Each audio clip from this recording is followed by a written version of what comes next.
Hi hello welcome back to our channel. ఈరోజు కార్తీక దీపం 2 నవ వసంతం సీరియల్లో ఏం జరిగిందో తెలుసుకుందాం. సీరియల్ తర్వాయి భాగంలోకి వెళ్ళినట్టయితే సీరియల్లో ఈరోజు ఏం జరిగిందంటే, ఇక నువ్వు బాటసారివి కాదు దీప, నా భాగస్వామివి, నా జీవితాన్ని నువ్వు ఈ బాటసారి కోసం ఆగిపోవడం లేదు. నేను కలిసి ప్రయాణం చేస్తున్నాను. నువ్వు నా ధైర్యం, నన్ను నమ్మిన మనిషినివి అంటూ కార్తీక్ దీపకు ధైర్యం చెప్తూ, నేను మీకు రుణపడి ఉన్న దీప అని అంటాడు కార్తీక్.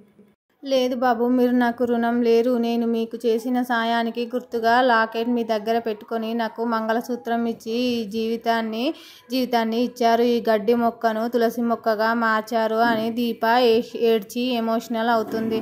గాలికి రాలిపోయి ఎటో వెళ్ళిపోవాల్సిన నన్ను దేవుళ్ళ దగ్గరికి చేర్చారు. మీరు నాకు తోడుగా ఉన్నారని పొగుడుతూ ఆనందపడుతుంది దీప.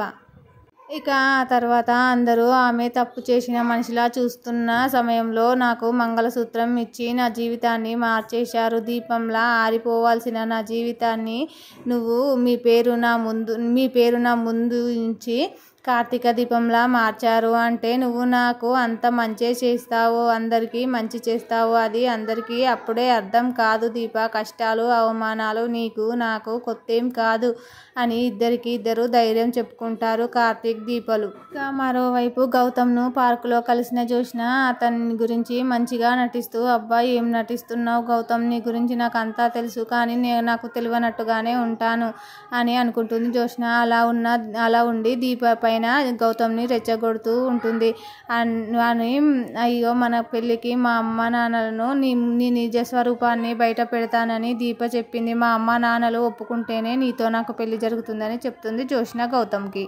అమ్మ నాన్నలకి ఇష్టం లేని పెళ్ళి నేను ఎలా చేసుకుంటాను? నువ్వు తప్పు చేయలేదని నాకు తెలుసు, కానీ నువ్వు తప్పు చేశావని దీప నిరూపిస్తా అని తిరుగుతుంది. అంటే ఆమెకు ఏం అవసరం నా గురించి, ఆమె ఎందుకు అంటూ అంతగా రెచ్చిపోతుంది. అదంతా నాకు ఏం తెలుసు అంటే, సరే నేను మీ ఇంట్లో మాట్లాడి ఒప్పిస్తా, మీ సంగతి చూస్తాను అంటే నా ప్లాన్ సక్సెస్ అయ్యిందని జోష్న ఏం మాట్లాడకుండా ఇంకా వెళ్ళిపోతుంది. దీపపై గౌతమ్ని రెచ్చగొడుతూ ఉంటుంది.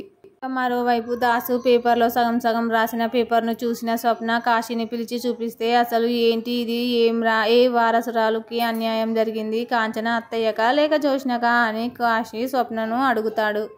ఇక మరోవైపు దాసు ఏం జరిగిందో అర్థం కాక ఆలోచిస్తూ ఉంటే కాశీ ఆ పేపర్ తీసుకొచ్చి, అసలు ఎవరు వారసురాలు, ఈ పేపర్లో ఏం రాశావు నాన్న అని అడుగుతాడు దాసును. దాసు మాత్రం నాకు తలనొప్పి వస్తుంది, ఎవరు ఏం రాశారో వాళ్ళనే అడుగు అని సీరియస్గా అక్కడి నుంచి వెళ్ళిపోతాడు ఇక దాసు.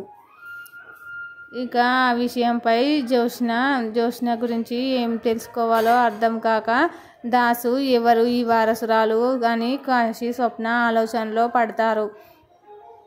ఇంకా దీపను చంపడానికి గౌతమ్ అయితే ఎలా చంపాలి, ఎలా స్కెచ్ వేయాలని ఆలోచిస్తూ ఉంటాడు. దీపను ఎలాగైనా చంపితేనే మాకు ఇద్దరికి పెళ్లి జరుగుతుందని గౌతమ్ అనుకుంటూ ఉంటాడు. Thank you for watching.